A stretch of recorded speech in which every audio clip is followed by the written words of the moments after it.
Streeter played? Why is he a kind of a go-to guy for you? I wouldn't call him a go-to guy. I just thought he had a spectacular game. It almost comes to every single time we get on the field. He kind of reacts to how wherever I'm going. So I can see what you're saying, but I think it's just gonna come with learning. I think he just has a knack for the ball and wanting the ball. Not that the other guys don't, but I think he's real good at just following and knowing to move with me instead of staying still and going up and down. We're talking to Coach Allen, and he was saying that you have to learn how to know when the play's over or when not to take the hit.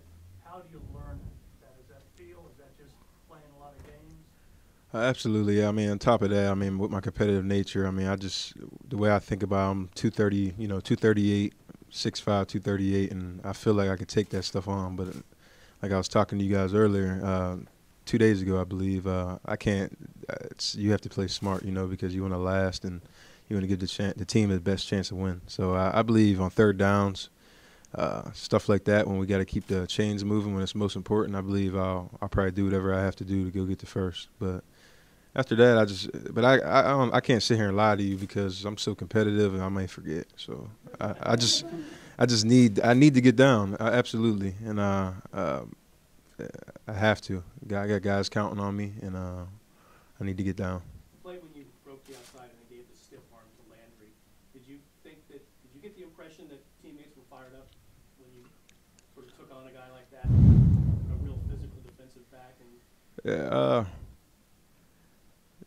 that's just me being competitive, and that's just me just protecting myself. Obviously, he's coming full speed at me, so I'm not just gonna let a guy hit me without me giving some type of force. So it was just a play. I think my left hand, I guess, with the stiff arm, but I was just protecting myself. Obviously, I didn't do it to get guys jacked up and fired up, but I was just protecting myself, trying to make a play and not take a hit.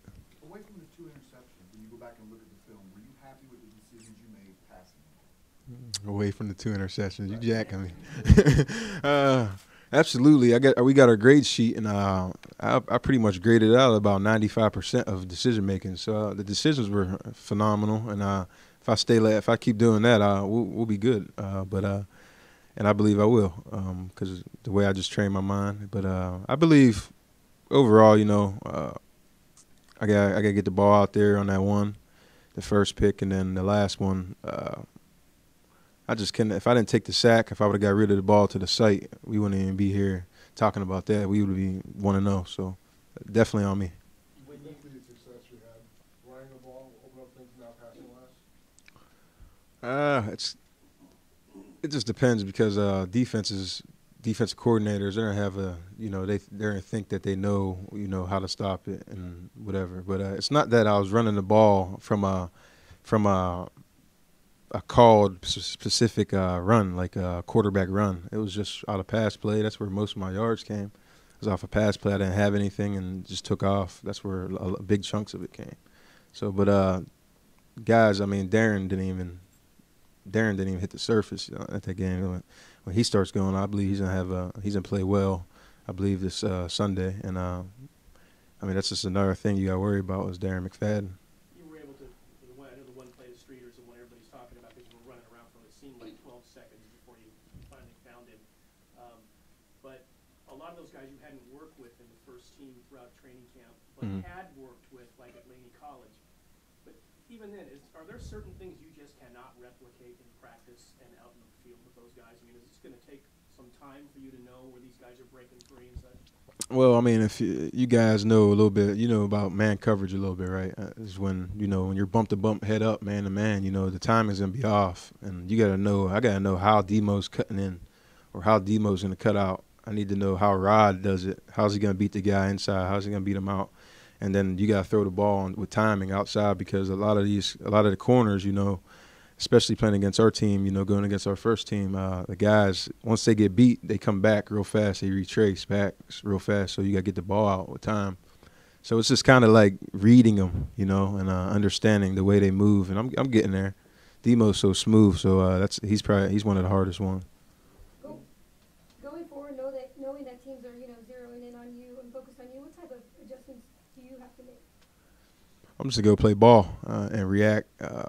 I think that's best. I think I study my butt off and get the guys ready. Make sure I get them guys in there to study their film, and then they get their job done. And I believe I'm just gonna react off of what the defense does. If a guy's coming to hit me, I'm gonna move and leave him.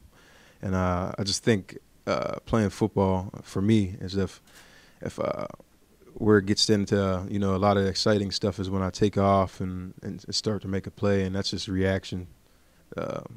If nothing's there with the reads, reacting and going to make a play.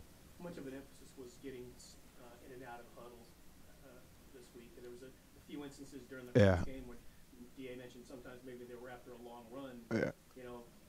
Getting back, and then by the time you get to the line, it's like, oh, we're close now. Yeah, just breaking long runs like that, especially keeping the play alive for that long, especially on that one run with Landry, and then I believe there's another one where I had met up with Bethea. You just it gets tiring, because I had 13 runs, and I think maybe 3 of them were they're long, or 2 of them, and then on top of that, I'm moving around trying to lose guys and find guys downfield to throw the ball. So you just get winded, and I just gotta keep on getting better at that. Maybe I'm not better at. Maybe I'm not good at being in condition. Maybe I gotta condition more or something like that. But I don't think that's the issue. I just think it's just I'm so psyched up, and it's just in the game, and it's in the moment, and I'm just huffing and puffing and trying to get the play call out. And but I gotta figure out a way to get better at that, and I will be better. We'll be a lot better this week. I can promise that.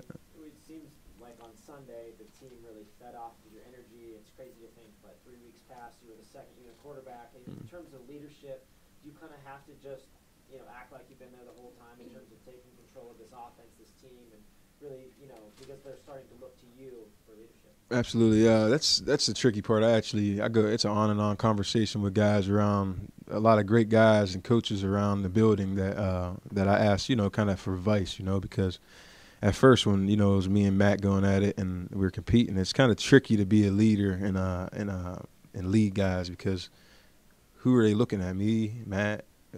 Who are they looking for us to lead them? And now that that's decided, I'm just gonna go out and be myself, and I think that's the best way, because if I try to be somebody else and say, hey, some of the guys I look up to and quarterbacks around the league, they do this, they yell. Some of the guys, so I'm just gonna be myself, and I think that myself is that I want to have success. So I think the guys are gonna thrive and see that I want success. So hopefully it just rubs off, and I believe so it will.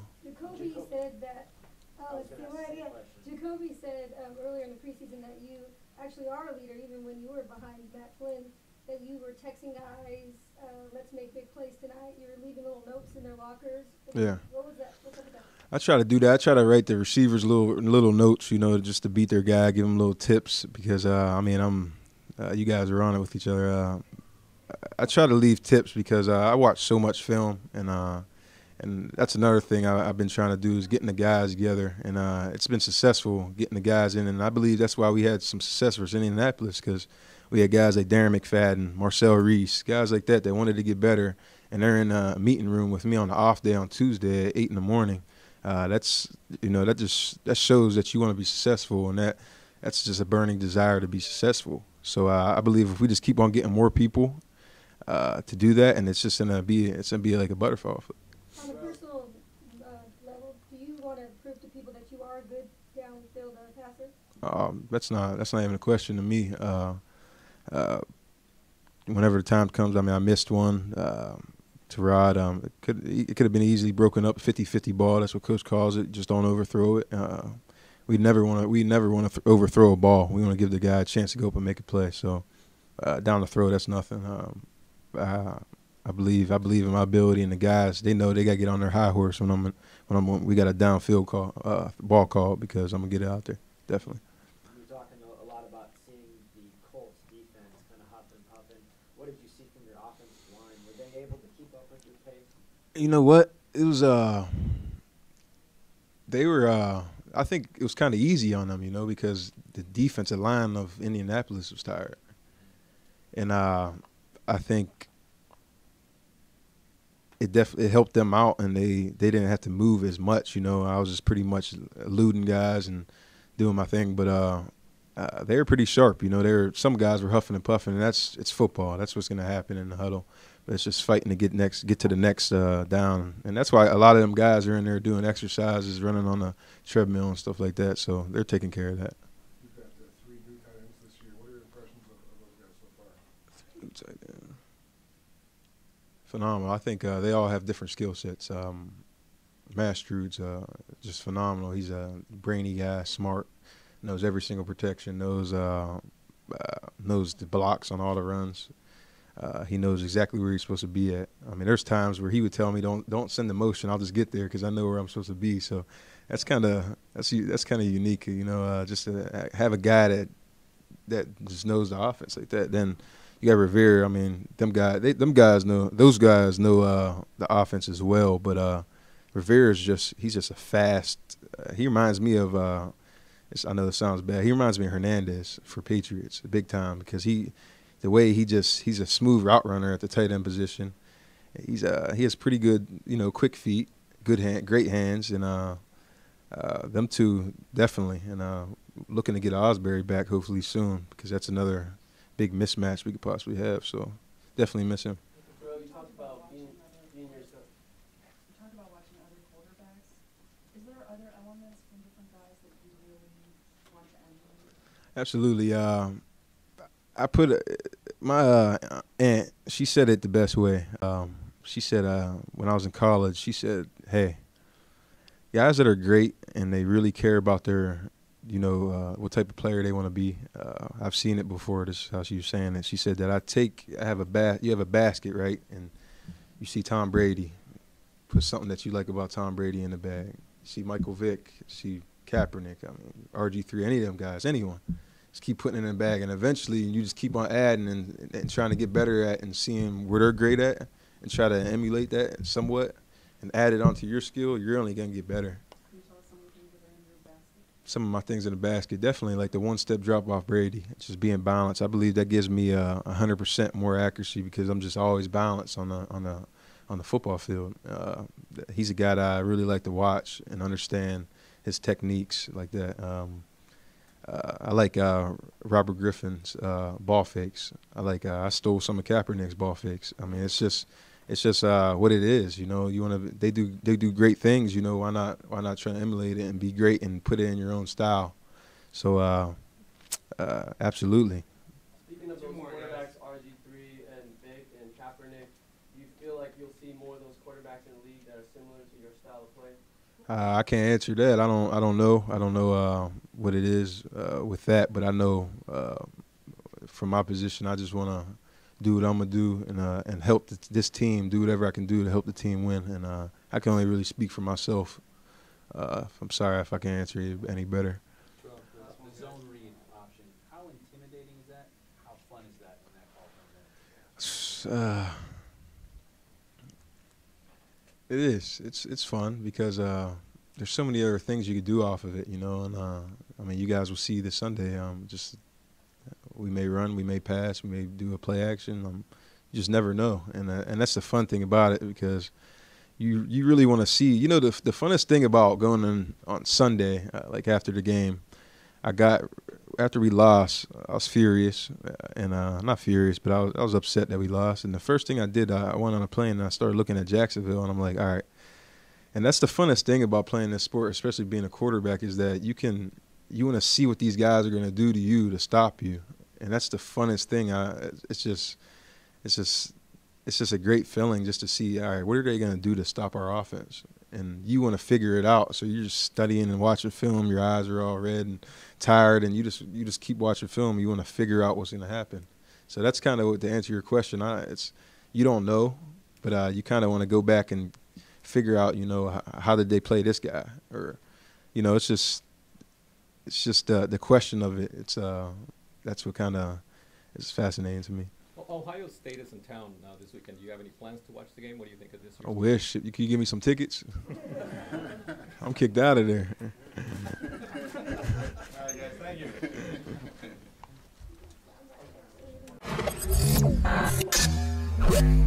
you.